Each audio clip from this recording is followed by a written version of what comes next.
All right, Alex, welcome back to our little series on the down and dirty behind the scenes of how we get stuff going. So I know in the past, a little while ago, we did, how we do market research and find those submarkets. Today, I think it'd be cool if we did we have our market and now we're going to pick a specific property in that market. Okay. So I think to be authentic, we could do one that we know we've done the right market research on and we could talk intimately to. So we'll do Old Town Alexandria is pretty safe bet. Sure. So I Yep. think we can just go, hey, we're looking for another arbitrage deal in Old Town, and we know the high ground in Old Town. We know we want to be near King Street and close to the water. So from there, I say we just go send it. And like last time, we won't do any fancy edits or cuts. We'll keep this authentic, so you'll see real time what we go through, when we find stuff. Does that Yeah. sound good? Sounds good. Cool. Sounds All right. good. The first thing I think it merits talking about is the competitor analysis, and that is when we go into our area and you go through and you find comps to what you want. And Alex, if you pull up Airbnb, we can just walk through what that would look like. We're not going to do a full, in-depth comprehensive competitor analysis because that in itself is like a 2-hour session, but that we have videos for that. And really at the end of the day, it's going deep down and diving into, all the different comps for where you're trying to get. And yeah, you use that to inform a few things like, can you make money? Is it good? All that stuff. We have done that for this market, but if Alex, when you pull up Airbnb, we can kind of show people, the basics of that. Yep. Yep. Give me 1 second. Organize with this thing here. All right, so we're going in to Alexandria. As always, this is our search options, how we go through and do that. We select every month, like we talked about in prior videos, and we're saying we're going to target we'll go target the 4-adult range, maybe looking for like a 2-bedroom, or maybe even get crazy with a 3-bedroom. All right, so we know in Alexandria, we want to get as close as possible to King Street, and which is here, that street. And we Yep. also know, obviously, the water is good. So proximity to King Street and or along the water's edge. But honestly, King Street is where the best of the best are. So we have that in mind. And we're gonna filter now. Let's say we're looking for 2 bedrooms. So we'll filter that to give us that, and we'll get that going. Okay, great. And then we look at, what I want to do is look at the 2 bedrooms that are doing really good. So this one, we've seen this one before. Cool. We're gonna go here and we're gonna save it, and we're gonna add it to Alexandria competitors. So, but for you create a new little wish list, and you can name it, comps. Great. And then you save it there, and then you go through and you do that with all the ones that are doing good. This one has a ton of reviews. Yeah. So you go through and this one also fairly good. So you go through, you add it to the wish list, and you go through that. And this process we're not gonna do the whole thing right now because that would be really boring to watch. But we go through this and we do all these comprehensive competitor analysis where we go through and find these, and we use our spreadsheets to see how much money they're making, and we go through and we look at how long they're getting booked. And we have a spreadsheet to use. You don't have to get crazy with it, but we go through and we look at the prices that they're charging. We looked at the frequency of how often they're booked. So we see what they're charging for 2 nights. We go through how often are they booked, and we look out into the future to get an idea. And this place looks like it's booked out pretty well, and it gives us a rough idea. And then we use tools like B&B Calc to like double check our sanity to make sure it's on par with what we're looking at. So that is the basic thing, right? We're going to go through and we're going to go do that for all our units, for the market that we're in. And in this case, in Alexandria, we're going to go through and we're going to get all those competitors. We're going to run the numbers on them, see what they're making roughly, validate it with B&B Calc. And then we know, hey, this is what a unit like we're looking for in this area, this is what it can make. And then, obviously we have to then, do a lot of things, which is the next steps that we're about to do, which is, and we'll go over very quickly, but from a high level, we find the properties and then we see all the utilities, all the stuff, where the money, and then we see, hey, can we make enough money if we make what the units are making right now based on the current rental market and all the expenses? Do we stand to make a good profit? So this is really Alex's bread and butter. I'm going to turn over to him. And Alex, I think a good thing to start off would be kind of, I don't know how we ended up being hot pads guys, but I think it has a lot of tools that I like a lot. I mean, Zillow, Craigslist, you can use, I'm sure, but we like to use hot pads. So Alex, if you can share your screen and we can go through hot pads, that'd be great. Okay. So, it's funny. So how we started using hot pads was actually because of a mentorship, our first mentorship that we did, the ones that we don't speak of. So, which is just, yeah, that is actually how I learned about hot pads was, from that very first mentorship. So Which in hot you can pads, take good stuff away from anything, I guess, is the lesson to that story.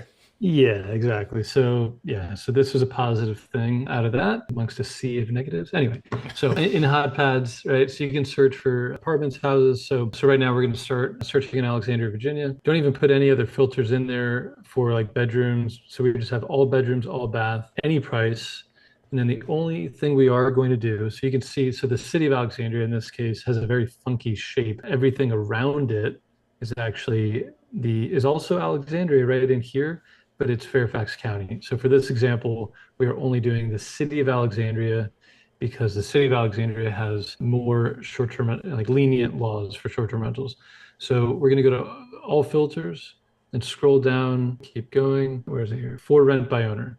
So we like doing for rent by owner. So that way you are more likely to actually speak with the property owner instead of a realtor or a management company or something. There you'll see like we'll look at some examples. There are plenty of management companies that are listed in like the contact info. So now from here, again, like George was saying, we're not focused. We only want to focus on this downtown area. So we're going to zoom in And over for this here. exercise, Alex, let's assume that our rental budget we want to do is like 4K a month. So we can just Sure. like filter out some of the more insane properties that we're not going to go to. Okay, let's do 4,000. Did that go through? I think it did. All right, funny enough. So I recognize this building. This is a new development actually. It's a new condo development. I contacted the owner of this months ago. They were not interested in Airbnb. They're just, long-term tenants. So we did seek that one out. There's several units in this building, brand new development. Directly across the street, kind of like as you're facing this, is a good salad place. So I was there just recently. All right. So now what we're going to do, let's kind of zoom in a little bit. And so again, we only want to focus on, not only, but we are primarily focused this street right here. You see King Street. So what I like to do, you can do this a couple different ways. I do it both ways. I'll start on the map and you can see the different types of like the icon here. This is a house versus maybe a taller multifamily building. So let's click on this one. So it's a one bedroom. This is on Prince Street. So it's with Prince Street is parallel, of course, to King. This is actually looks like 1 block away from a building that we have multiple units in. So this would be interesting. This is definitely a little expensive for in this market for one bedroom, one bath. You're generally closer to 2,000 per month or even a slightly less. So, but we'll flip through. Okay, look at some pictures. And so like even just looking at these pictures right away, let's make this bigger. We can see that like these are not necessarily professional pictures, right? Like it shows the space, great, but not great lighting, like light coming through on the window, like from the window on the bed, not professional pictures, which is a good thing for this purpose when we're looking for, properties that we're interested in, let's say for arbitrage, because when it's clear that the pictures are not professional pictures, they're most likely taken with a phone and uploaded by the owner. So I'm going nice and slow for a big reveal here. So, well, okay, maybe not. Maybe it's not always the case. So message Josh Dukes, Keller Williams Metro Center. So Keller Williams Realty. So it's possible that Josh Dukes is a realtor. Then it's a little confusing why, well, Josh Dukes did not, someone did not opt in for professional pictures. but that's up to them. So one of the things we'll look at here, so let's just say we do want to contact this person. Let's say 2,800. Okay, we're happy with that for just a moment. So, okay, read through everything you can with the description. And I'll jump in quick. We'll say, I have the numbers for the area, and for the market, it's obviously variable, but the Airbnbs are performing. The median average is between 45 and 60 for this style in this area. So, you got to do a bunch of due diligence. You got to do quick math, but we have to know. And this is our market, so we know roughly, okay, will it make money or not? But when it comes to turning a profit, we look at these properties and the rent isn't indicative. If it's in a great prime location and the rent's a little more, if it's going to be making $6,000 a month, we'll pay 2,800. But it's a matter of, will it make that money? So this is all part of that product. Yep. Yeah. Sorry to interrupt, Alex. No, all good. So, like for example, both of these ones in this market, South Henry Street and North Patrick Street, these are both they're parallel to each other. They're one way. Henry Street goes south, Patrick Street goes north. So they're both, if you look on the map, they're both great locations. So this is one block north of King Street, so it's right in there. So this would actually could be a good one. So 2 beds, 1 bath for 3,000. So let's take a look at this. So this is a former duplex. So let's take a look here. Half a block away. Yep, we already know that. Washer dryer in the unit. Off-street parking. Bingo. So that's a huge one. For this location, that would be very, very good. This is also, $1,200 cheaper than the current market rate for a 2-bedroom home in Old Town. So here you go. Message Stephanie. There's no phone number, which is, unfortunate, but so this would be a good one. Hey, send the message through here. You always want to do, have a phone call first, but you're most likely going to speak to Stephanie, the owner, instead of so-and-so Keller Williams Realty or whatever management company. And the cool thing about that property, Alex, is like, I'm looking it up right now on B&B Calc, and it is looking like the average occupancy for like middle of the pack units is 75% occupancy with the average daily rate at 217. But as we know, professionally managed listings, they operate closer to the 90th percentile, but we still say, like, I have never seen any of ours operate under the 75th percentile. So we use 75th. That's 84% occupancy, 260 a night. That's a $80,000 a year revenue for this property estimated. I mean, it looks good on the inside. Yep. And, it looks good. The parking that you mentioned, the big thing that you do in these areas, and you can go to Airbnb and you look at the map of your area and you look at the amenities that Airbnb is pushing. And Alex, if you can on a different window go up to Airbnb quick so we can just show them kind of in Alexandria what we're talking about. It's a good thing to understand. So you go to Alexandria, or you go to your market that you're going in, okay? And then you go to filters, and then you look at the amenities if you scroll down. Those are the amenities that they show you, the popular amenities in the area that you're specifically looking in. Yeah. So you can filter by free parking.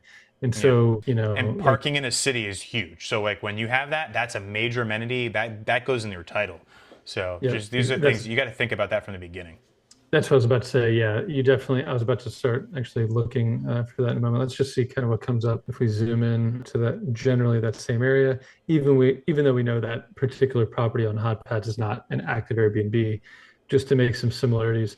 So you can this is a good example. It's a newer listing, 35 reviews, but great reviews. 5-minute walk to Metro, free parking, 99 score, 2-bedroom, steps to king. This king bed, free parking. That's another good example. Let's click on this one. Good reviews, 110 reviews, 4.92. So this is where did that title go? Here's half a block from King Street, king bed, free parking. Good example of what we're talking about, having like your key amenities in the title. So yeah, this would definitely be a good one. I might even humor giving a little reach out. I mean, if you look at the pictures too, it's like you can see it looks like for these buildings in this market, they're a little bit older, but it looks like it's in pretty good condition and some newer amenities. The kitchen looks nice. Yep, washer drop there looks pretty good. Yep, and then I think one of the bathrooms looked really nice. Yeah. That's just like a nice, and then the free parking is good. All that stuff. I think that could be good. That's a 2-bed, right? Yeah. 2-bed, yeah. Yeah. 1,100 square feet, pretty good size. One thing, oh, so just, and this is, of course, we're kind of deep diving on this particular property, right? So just because we already operate in this market, and I know, hang on, let me zoom in. So North Patrick Street, and North Henry turns into South Henry. So both of these streets, very busy, a lot of traffic passes by. So that would be the one thing, like if you were to start this property up as an Airbnb, you would need to make it very clear that like, hey, it's not like around the corner, like maybe in this alleyway or something. It's on a busy road. So there will be some noise from traffic. Maybe, so think about your amenities. You've got free off-street parking, that's great, but inside the house to help reduce some of that traffic noise, maybe you have, some like those like white noise kind of things for Some kind of sound machine. yep, for falling asleep, things like that. And So that just comes with something to like be an Airbnb in the city, right? Like right. I think as long as you communicate to the guests, hey, it's on a busy Exactly. road, Yeah. we All have about white setting the noise. expectations. Yeah. Yeah, yeah. But with that, like the pros of being on that is like you could get out of the property and walk in 2 minutes to like restaurants, Oh yeah. shops, all sorts of Like, stuff. oh, I mean, coffee, tea, this is a good deli, call your mother deli. I mean, all of the places the restaurants and things that people want to do and see, museum. You're also, yeah, here's the waterfront park. You got the free. So anyway, so amazing. And how we do this is for everyone, we're going through and we do this. We find a property that we think looks good, and we don't go crazy into the, like analytics of it until we have confirmation that it's even a possibility. So we Right. make a list. We go through, we find properties, we do something like this where we go through and then we compile a list of property, like just a simple Excel spreadsheet, like property link, address, phone number, email of owner. And we compile all of those. And then it's just like call them, email, text. And we just repeat that process until we get someone who's like, hey, yeah, I'm willing to discuss this. Okay, great. And then we move into, the next stage. So the first step is like getting you do your rough analysis on the property. And the rough analysis is, hey, that's the rent. Okay, we know what it's going to roughly stand to make. The next piece of data that you need are like the average cost of utilities in the area. And that's another nice property. I'll tell you what, yeah, if I've got a couple thoughts to share real quick. So a minute ago we were talking more detail about this one, right? In our experience, the numbers probably will be better for this one. They're between these two, both great location, right?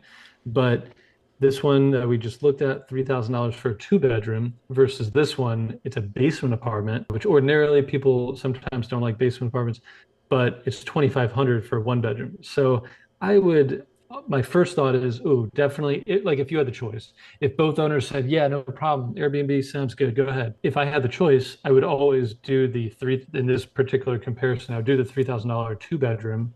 It's not a basement apartment. However, this particular basement apartment, I would say is definitely, as far as quality goes, is definitely nicer. That's one of the nicer than the basement two bedroom. apartments.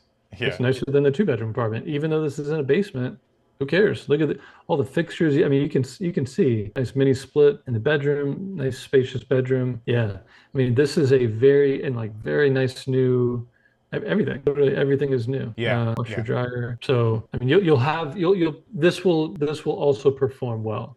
So, but before you like spend time, like you're saying, before you spend all sorts of time analyzing everything, you still need to call Yeah, and see if you can balance a lot of pros and cons. Like pros of that basement unit too is it's under the ground level, so it might reduce the noise of the street a little bit. noise. It'll be a little cooler, maybe not as hot. Definitely noise will be less. Yep. So let's just a good thing to keep in mind is we know roughly what the units are going to be making, but we do need to know. We'll say a two bedroom in this prime location here, and we can base it off the fact that our studios are making between 3 and 5 a month. So we could say comfortably probably that a two bedroom in that area could make anywhere from 4 to 7. Some of the ones that we've seen and did research on are making more than that. And when I look at this, so we'll just say for easy math with this example, hey, we expect to make $6,000 a month.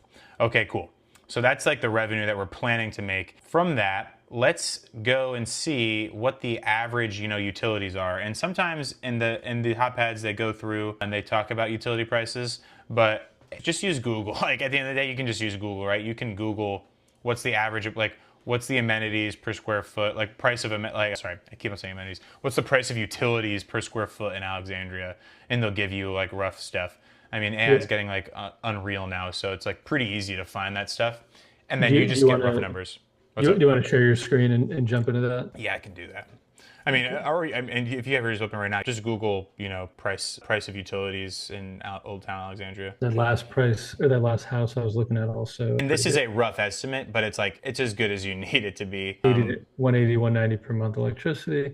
And this is obviously property dependent, but like some of the properties that we do arbitrage with, utilities are included. So all we have to do is pay for internet, water and gas, trash are all included. So it totally depends, Yeah. right? But average monthly electric bill around 180, gas around 80. And of course, like anywhere, this will fluctuate time of year, summer, So winter, right? this is just a rough swag at like, hey, what are we looking at roughly for that stuff? You can never get. You can ask the owner, and this is just this rough initial thing that we do to see like, is this property going to make sense? So we take all the utility prices, we take the rent, and we say, hey, with the utility prices, with the rent, and for us, it's like with our management software, with all the other costs, and the cleaning, do we think we can turn like 1,000 to 1,500 profit or more? If the answer is yes, we pursue, we go forward, and do the more in depth. Because once you have the actual landlord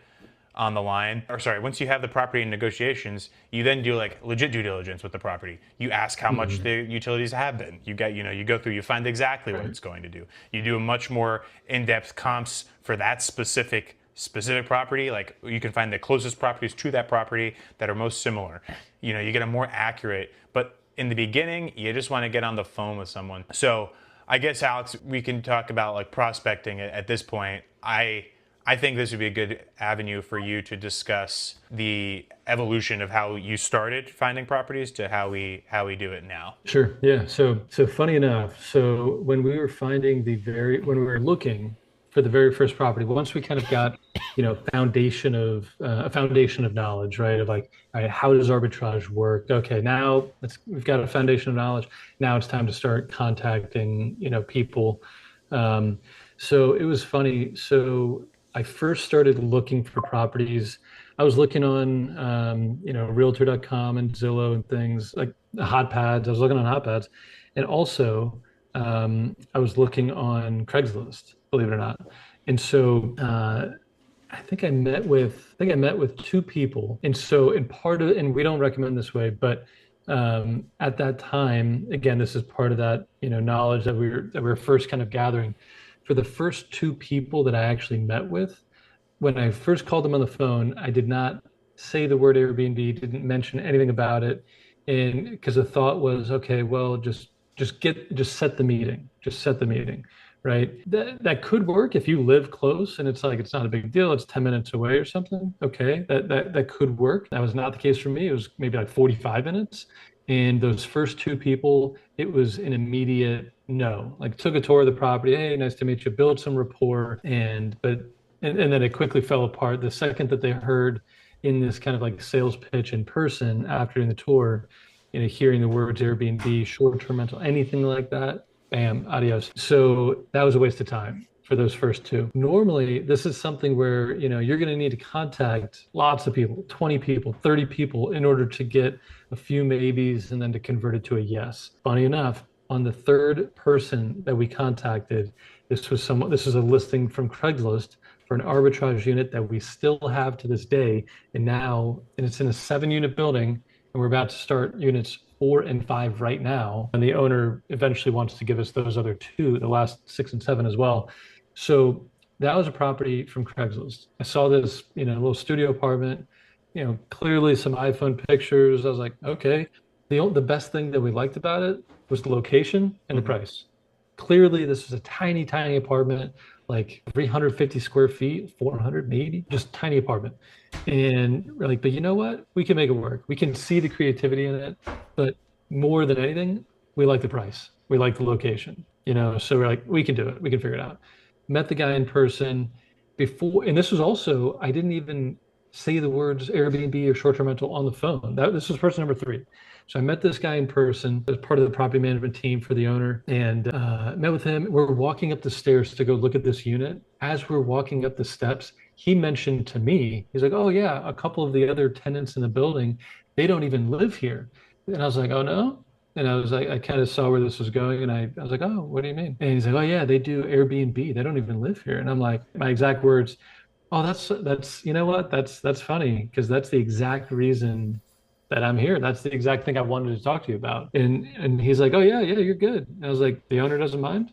So that one, that was kind of right place at the right time for sure. Sure. With that very first unit, it didn't even need to be pitched. He mentioned it to me and we signed a lease, a week later. And then with that's in a 7 unit building that has, over the years, we now have, starting number 4 and 5, we used to have another, apartment with them in a different multifamily building. Now they've come around. That particular group of owners, they've come around. However, after that, when we're searching so that was our first unit. We started a second unit with that same group of owners with another multifamily property they own just down the street. We started that one 3 months later. But then when we were searching for property number 3, right? So now we've got 2 arbitrage units. When we're looking for property number 3 and we're calling more people, that's when, we kind of were, I think, slapped in the face a little bit with reality of like, okay, you need to make a lot of calls. Mm-hmm. And that's when we changed up our strategy of like, hey, we're not driving 45 minutes just to have an immediate no and then, tail between your legs and drive home. Like, we're not wasting time doing that. So we changed up our strategy at that point, which is where we, together developed this kind of sales pitch over the phone, building rapport over the phone, which is difficult. You're a stranger on the phone. So the biggest thing that we found that helped in those situations was, making some sort of connection, making it known that you're not some stranger on the phone that lives in Milwaukee and, thousands of miles away or something. No, I live here. I grew up right down the street. And, you got to make them feel comfortable all in the first 20 seconds, compliment something about the property, something that you liked, like that basement apartment we just looked at. Oh my God, that looks like such a new renovation. And they're like, oh yeah, it is. And they're bam, let them talk. They're going to be happy to talk, right? It's when you are speaking to the owner. It's a little bit more difficult to do when you're speaking with like an agent or the property manager or something like that. So that's why we always try to say, try to talk to the owner first or get a phone call set up with the owner. But yeah, Build rapport. Yeah, No, you got to build rapport that's quickly. easily the most, build rapport quickly.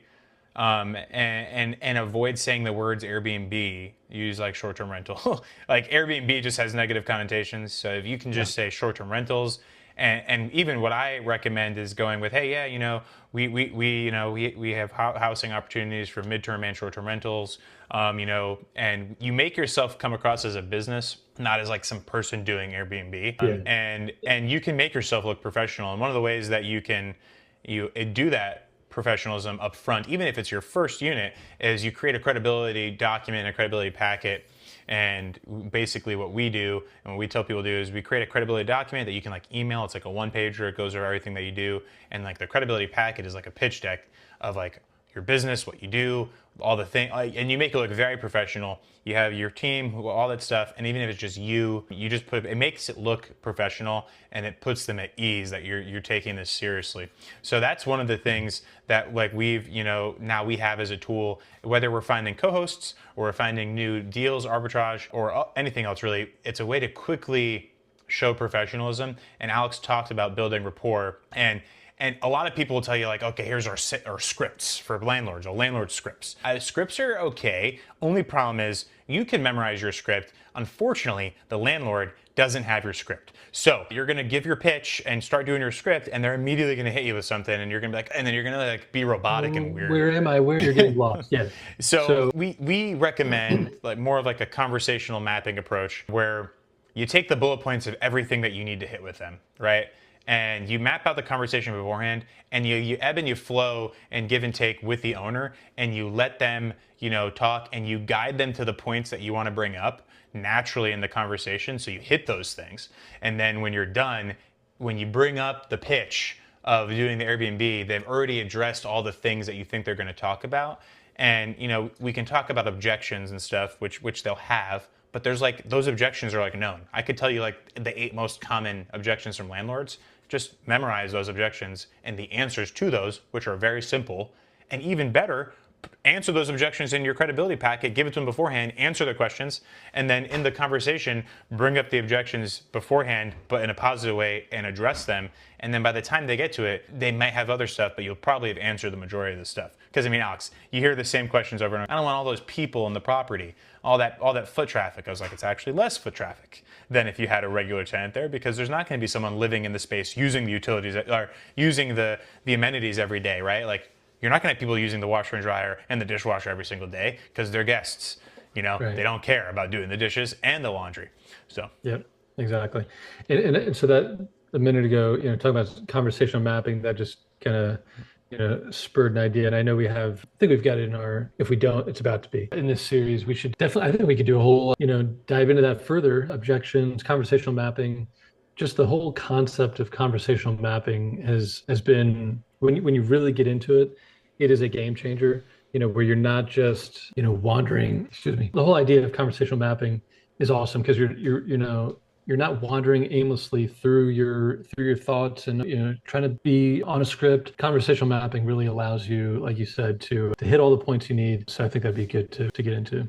You know what? That would be a good point to get into, and that is why I think my original plan was going to be the next one to be what to do once the landlord says yes, but let's have the next video be a whole thing on the negotiation, the pitch, conversational mapping, that whole thing. We'll just do that next. We'll walk you through our process, what we do. It's not the process, it's not what you should do, it's literally just what we do and what works for us. So take whatever you want from that, just like all the stuff we did here today, right? There's plenty of ways to skin this cat. This is what we do, and it's worked for us fairly well. Hopefully you could take some little nuggets away. And then, Alex, I think the next one can be conversational mapping. And I think it's going to be here. Yep, it's going to be somewhere there. I don't know how it works from the recorded Zoom call, but in the top, this section of the screen, there should be a video popping up for that. Look forward to seeing you guys there.